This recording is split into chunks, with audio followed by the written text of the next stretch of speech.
모잠비크 땅에 다녀왔습니다. 굉장히 두려웠고 떨렸고 가슴 설레는 그런 마음을 가지고 준비하고 떠났는데, 그곳에서 만난 선교사님들과 또한 어린아이들, 그곳에 있는 성도들을 만났을 때 더 가슴이 아프고 한편으로는 감동이었고 은혜의 여정이었습니다. 7개의 교회를 돌아보고 또 봉헌 예배를 참여하면서 왜 우리가 아프리카 땅에 교회를 지어야 하고 또 선교사님들을 보내야 하고 또 우리가 와서 보고 가야 하는지를 조금이나마 미락하게나마 알 수 있었을 것 같습니다. 우리는 무언가를 주려고 아프리카에 왔다고 생각을 했는데 그것이 아니라 우리가 오히려 더 많은 것을 얻고 받고 그리고 돌아가고 있는 것 같습니다. 꼭 한 번쯤은 아프리카 땅을 밟아보시기를 바라겠습니다. 선교 여정에 함께했던 이영민 목사입니다. 7교회를 방문하고 또 봉헌식을 하면서 그들의 모든 사역 속에 정말 감독님과 우리 기둥교회가 함께했다는 것을 느낄 수 있었습니다. 봉헌식의 감동은 말로 다 표현할 수 없었고 2시간 30분의 짧은 예배라고 하지만 감동을 주체할 수 없었던 아쉬운 예배가 아니었나 생각합니다. 우리 앞으로 11개 교회, 아니 더 많은 교회들이 이 땅에 심겨져서 하나님의 아름다운 사역이 모잠비크를 통해서 더 크게 확장되길 기대합니다. 이번 보벌레 기독교회 성전 봉헌식 때 저는 울컥하는 마음이 들었습니다. 시작서부터 끝날 때까지 모든 것을 하나님께 찬양을 드리고 또한 하나님께 영광을 드리는 그러한 성전 봉헌이 되었습니다. 그 하나님을 향하는 그러한 모든 마음들이 지금 우리가 생활하고 있는 것이나 그들이 가지고 있는 것이나 모두 다 동일한 것으로 저는 느끼면서 그들의 하는 행동에 대해서 저는 깊은 감명을 받았습니다. 보벌레 기독교회를 통해서 얻은 것이 너무나 마음에 깊이 새겨지고 또한 이런 선교사역이 더욱더 계속되어야 된다라고 저는 생각하고 있습니다. 성도 여러분의 커다란 지원을 바랍니다. 할렐루야. 두렵고 떨리는 마음으로 기도하며 준비하고 아프리카 땅에 발을 디뎠습니다. 여러 곳을 방문했지만 벵길레리아 CDP라는 기아 대책 본부를 방문했을 때에 가슴속에서 끓어오르는 뜨거움은 어떻게 감출 수가 없는 그런 시간이 있었습니다. 마당에서 밥을 짓고 아무것도 없는 상황에서도 공부하기 위해서 책과 노트도 없이 모여있는 어린 천사들을 볼 때 이 아이들은 지금 현재는 이렇지만 우리 주님 나라의 미래이자 아프리카의 미래라는 것을 알았습니다. 우리 한 사람 한 사람이 사랑과 기도와 후원의 손길을 들이 이곳에 있을 때 주님의 나라는 끝없이 펼쳐나갈 것이며 땅끝까지 복음이 전해지리라는 확신이 있습니다. 감사합니다. 할렐루야. 이번 선교 여정을 하나님의 은혜 가운데 또 성도 여러분들의 정말 기도와 염려 덕분에 우리 일행 모두 건강하게 잘 다녀올 수 있었음에 하나님께 감사를 드립니다. 특별히 우리 선교사님들 목숨 걸고 정말 열악한 환경 속에서 복음의 씨앗을 뿌리고 있었습니다. 그런 정말 환경에 비해 우리는 너무나 평안한 그런 정말 신앙생활을 하는 것이 아닌지 때로는 부끄럽기도 하고 또 선교사님들 그 정말 힘들고 어려운 환경들을 보면서 짠하기도 하였습니다. 하나님께 정말 감사드리며 우리가 앞으로 더욱더 정말 힘 합쳐서 선교 사역을 돕는데 우리 모두가 최선을 다했으면 좋겠습니다. 할렐루야. 모잠비크에 오려고 계획하던 중에 사실 사고로 골절상을 입는 사고를 당했습니다. 그래서 많은 분들이 또 이렇게 기도해 주시고 염려해 주셔서 용기를 내서 사실 왔습니다. 사고를 당해서 그렇게 오려고 준비하던 중에 사실 더 기도하게 되었고 더 사모하는 마음이 생기게 되었습니다. 이곳에 왔는데 막상 제가 한국에서 생각했던 거 또 들었던 것보다 사실 환경이 굉장히 더 열악했습니다. 그리고 이곳의 아이들을 보면서 이곳의 성도들의 삶을 보면서 내가 참 감사하지 못하고 살았구나, 당연하다는 듯이 살았구나 하는 것을 느꼈습니다. 이런 감정을 가지고 저희가 한국에 돌아가면 정말 우리가 기도로 또 물질로 우리가 모든 것을 또 이렇게 함께 동역하면서 정말 합력해서 선을 이루어서 이 땅에 정말 복음의 열매가 이루어질 수 있도록 정말 우리가 힘쓰고 애써야 되겠다 이런 생각을 하게 되었습니다. 이 모잠비크에 대한 사모하는 마음이 있으시다면 꼭 한번 오시기 바랍니다. 할렐루야.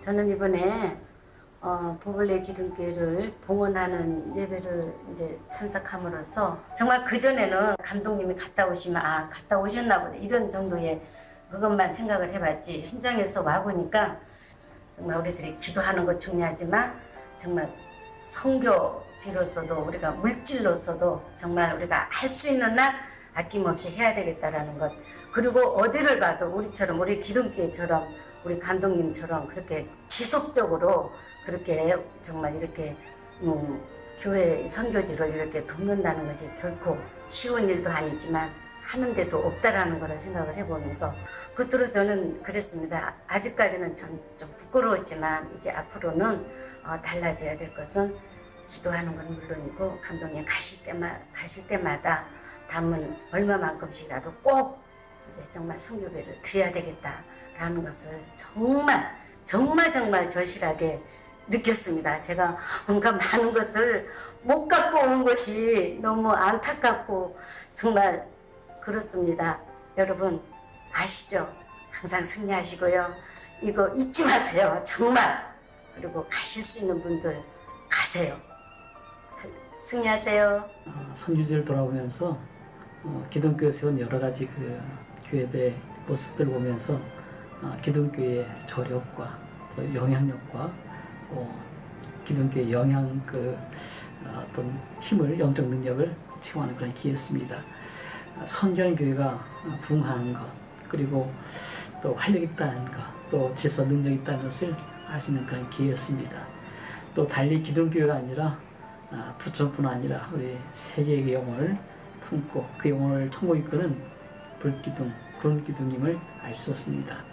내년에 그 모잠비크에 기둥교회도 세고 있지만 기둥교회 이름이 아닌 제가 섬기는 당진의 삼봉교회 이름이 모잠비크에 세우기를 기도하면서 준비하도록 하겠습니다. 감동과 축복의 시간 감사했고 우리 감독님과 또 기독교 여러분, 성도 여러분께 감사드립니다. 감사합니다.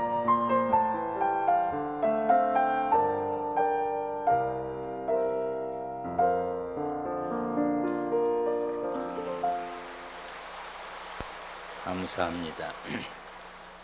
여러분들도 선교지에 대한 관심을 가지시고 기도해 주시기를 주님의 이름으로 부탁드립니다.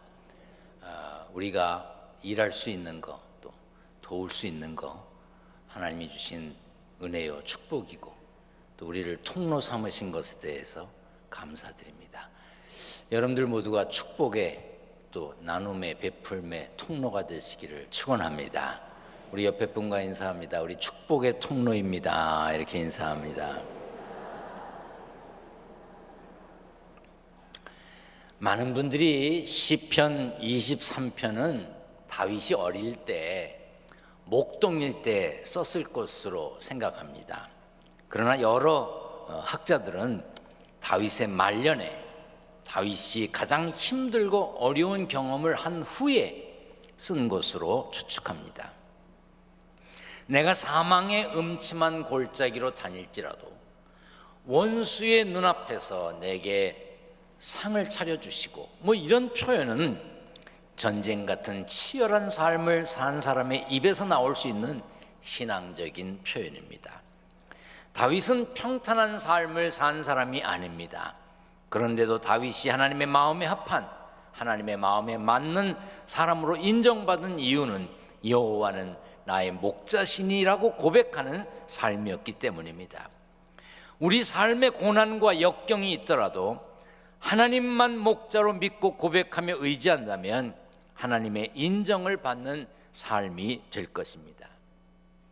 저는 많은 교회를 가보았습니다. 부흥회를 가기도 하고 또 행사 집례로 가고 여러 이유로 가게 되는데 많은 교회들이 예수님에 대한 그림을 붙여놨습니다. 교회 바깥에 혹은 교회 안쪽에 예수님이 환하게 웃는 그림을 그려놓은 교회도 있고 예수님이 기도하시는 모습, 또 예수님이 십자가를 지고 가는 모습, 여러 그림이 있어요. 그런데 제일 많이 볼 수 있는 그림은 예수님이 양을 돌보시는 그림입니다. 기둥교회도 본성전 1층 현관에서 들어오자마자 양을 돌보는 그림이 있습니다. 보셨나요? 워낙 바쁘게 들어오셨다가 워낙 바쁘게 가시느라고 한 번도 못 보신 분들은 오늘 꼭 보고 가세요. 우리는 광야 같은 험한 세상을 살아갑니다. 인적이 없는 황무지, 불모지, 사막 이런 데를 광야라고 말합니다. 광야는 사람이 살지 않는 쓸쓸한 곳이고 짐승이 부르짖는 두려운 곳이며 약탈자들이 출몰하여 여행객들에게 위험을 주는 곳입니다. 수많은 위험이 있는 광야 같은 세상에 사는 우리는 목자가 필요합니다. 목자는 양떼의 길을 인도하고 먹는 문제를 해결해 주며 위협으로부터 지켜주기 때문입니다. 다윗의 고백처럼 우리는 여호와 하나님을 목자로 믿고 따르며 섬기며 살아야 합니다. 시편 78편에 그가 자기 백성은 양같이 인도하여 내셨다고 그랬고 광야에서 양떼같이 지도하셨다고 그랬어요. 시편 79편에 보면 우리는 주의 백성이요 주의 목장의 양이라고 되어 있습니다. 우리는 오직 여호와 하나님을 목자로 삼아야 합니다. 왜냐하면 하나님은 영원히 우리 하나님이시니 그가 우리를 어느 때까지 인도하신다고요? 죽을 때까지 인도하시리로다 이렇게 약속하셨기 때문입니다. 성경에서 거듭 제시하고 있는 하나님과 사람과 하나님 사이의 아름다운 관계는 아버지와 아들, 부모와 자식과의 관계, 목자와 양과의 관계입니다.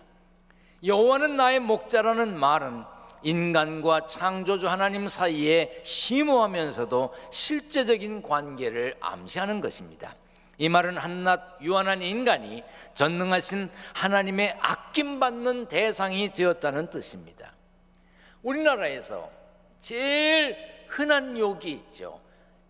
여러분들 중에도 아직도 이런 욕을 하고 사는 분이 계시고 지난 한 주간 동안 이런 욕을 들으신 분도 계실 겁니다.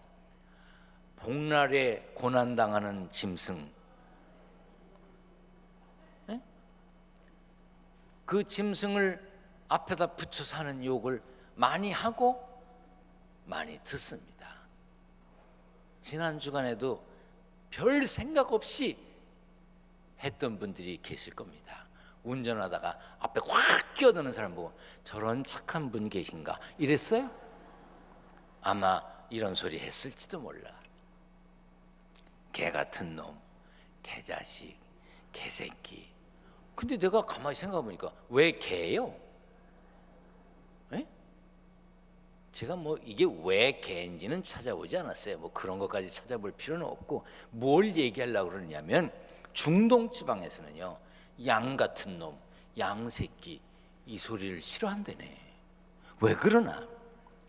그들의 생각에 양은 생각이 모자라고 고집이 세고 남의 말을 들을 줄 모르고 지저분한 짐승의 대명사래요. 그래서 양과 연결돼서 말하면 아주 기분 나빠한답니다. 우리는 보통 양이 순하고 착하고 힘이 없는 연약한 동물이라고 생각합니다. 하지만 양이 힘 세대요. 앞발을 뻗어서 버티면 끌고 가기가 어렵답니다. 그리고 양이 그렇게 착하고 순하고 그런 짐승이 아니래요.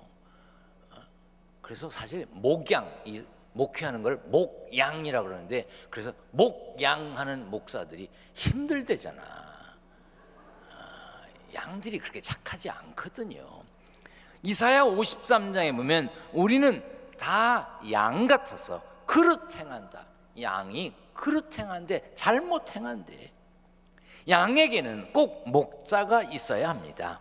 양은 누군가의 돌봄이 절대로 필요한 존재입니다. 그런데 우리 주위에는 목자 없는 양 같은 불쌍하고 안쓰러운 영혼들이 많습니다. 그래서 모세는 이렇게 간구했습니다. 여호와의 회중이 목자 없는 양과 같이 되지 않게 하옵소서.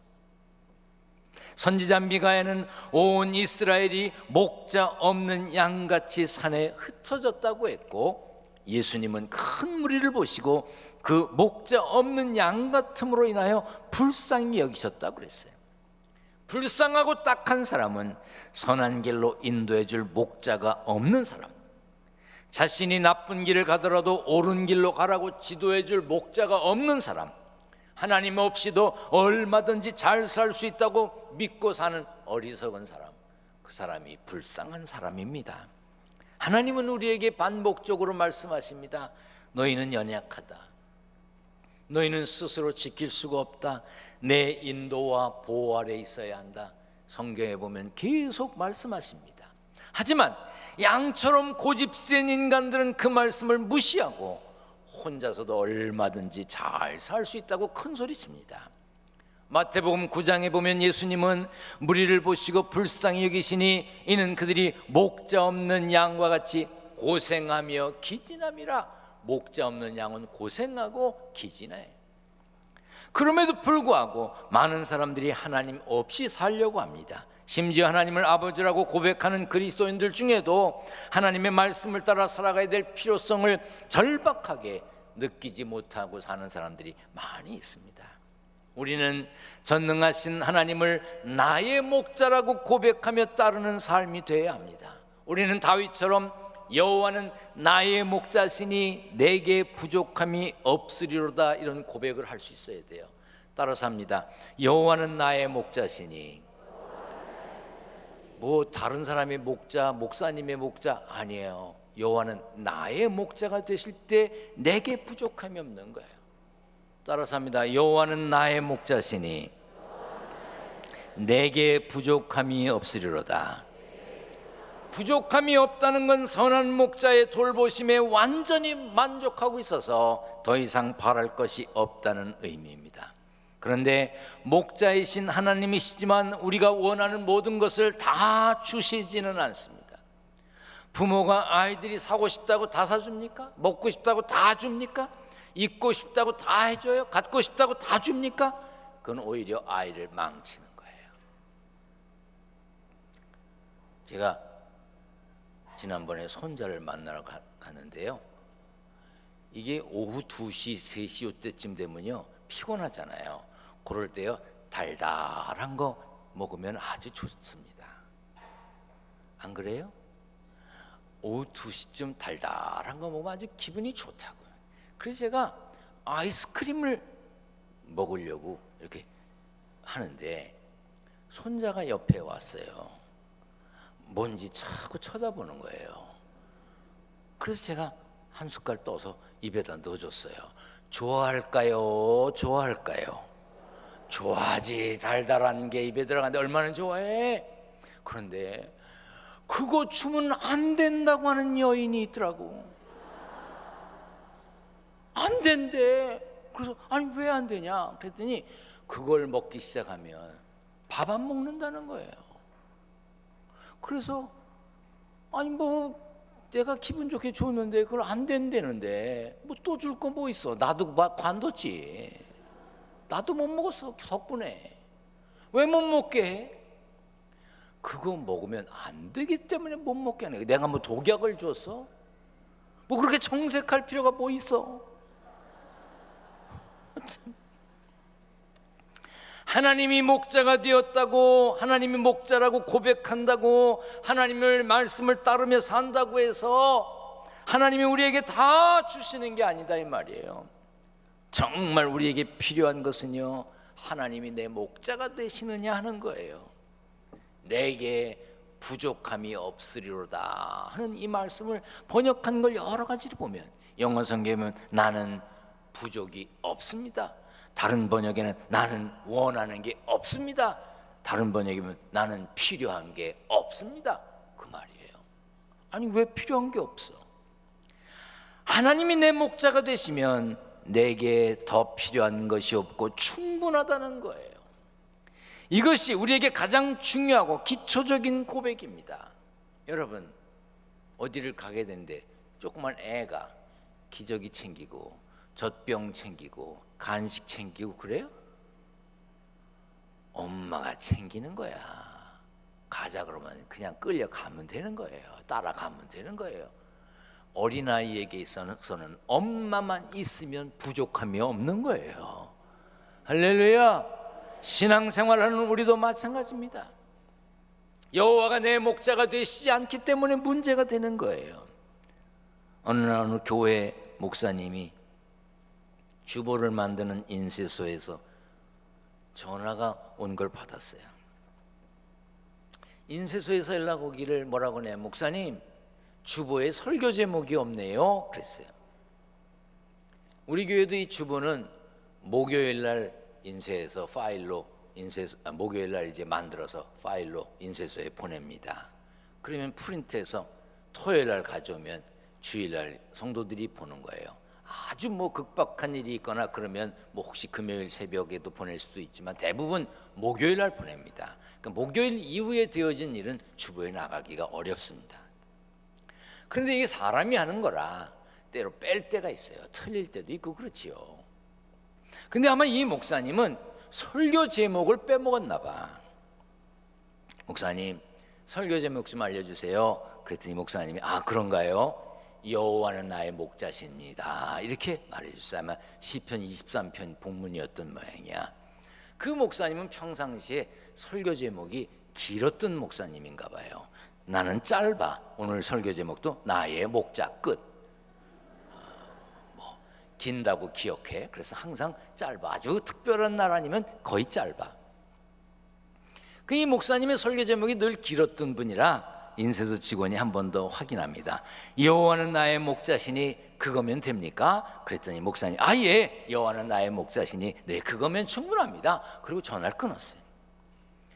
토요일 날 주보가 왔는데 자세히 보지 않고 주일날 찬양대가 찬양을 할 때 가운데상에 서서 주보를 보니까 설교 제목이 잘못된 거예요. 깜짝 놀랐어요. 설교 제목이 어떻게 되어 있느냐? 여호와는 나의 목자시니 네 그것이면 충분합니다. 이렇게 된 거예요. 아이고 큰일 났구나. 그런데 찬양대가 찬양하는 동안 여호와는 나의 목자시니 네 그것이면 충분합니다. 여호와는 나의 목자시니 네 그것이면 충분합니다. 자꾸 읽는데 가슴이 팍 뭉클한 거예요. 여호와는 나의 목자신이라고 하는 설교를 하긴 했지만 목사 자신이 네 그것이면 충분합니다 라는 생각을 갖지 못했던 거예요. 여호와는 나의 목자시니 네 그것이면 충분합니다. 그런데 우리는 충분하다고 느끼지 못하고 살고 있어요. 지금도 여러 가지 삶의 문제를 안고 있는 분들이 여기 계십니다. 남몰래 눈물을 흘리며 안타까움으로 기도하는 이들이 있고요, 먼 산을 바라보며 하늘을 보면서 한숨 쉬는 분들이 있고요, 어디론가 도망가고 싶은 분들도 있고요, 이런저런 걱정에 잠 못 이루는 분들, 아픔과 상처로 모든 기력이 소진된 분들, 지금 어떤 마음으로 어떤 상태로 말씀을 듣든지 상관없습니다. 전능하신 하나님이 여호와께서 목자가 되시면 선한 길로 인도하실 걸 믿으시기를 축원합니다. 부족함을 느끼고 부족함을 말하고 부족함을 불평하고 부족함을 탄식한다면 아직도 하나님을 여호와로 모시지 못한 것입니다. 독일의 철학자 쇼펜하우어가 이런 말을 했어요. 인간은 고통을 느끼지만 고통이 없다는 것은 못 느낀다. 두려움은 느끼지만 평안은 못 느끼며 갈증이나 욕망은 느끼지만 그것이 이루어지면 금세 잊어버린다. 마치 심한 갈증으로 허겁지겁 물을 마신 후에는 남은 물을 버리는 것처럼, 그렇게 목말라서 물 마시고 싶어서 막 몸부림치다가 물을 마시면요 벌컥 물을 마시지만 남은 물 어떡합니까? 그렇게 마시고 싶었고 그렇게 귀한 물인데 확 버립니다. 마시고 남으면 버려. 이게 인간입니다. 우리는 어떤지요? 하나님을 섬기는 거, 하나님을 찾는 것도 그렇지 않은지요? 하나님의 인도하심에, 하나님의 말씀에 순종하면서 기도하며 기다리면 하나님의 때가 올 텐데, 우리가 정말 하나님을 갈증에 물 마시고 나서 버리듯 하는 적은 없느냐 그 말이에요. 하나님의 목자시라면 고난의 계곡도 시련의 골짜기도 얼마든지 기도하면서 지나갈 수 있습니다. 찬양할 수 있습니다. 하나님의 말씀을 믿고 순종하며 여호와를 목자로 삼은 사람답게 부족함이 없음을 고백하는 믿음의 승리자들이 되시기를 축원합니다. 축원합니다.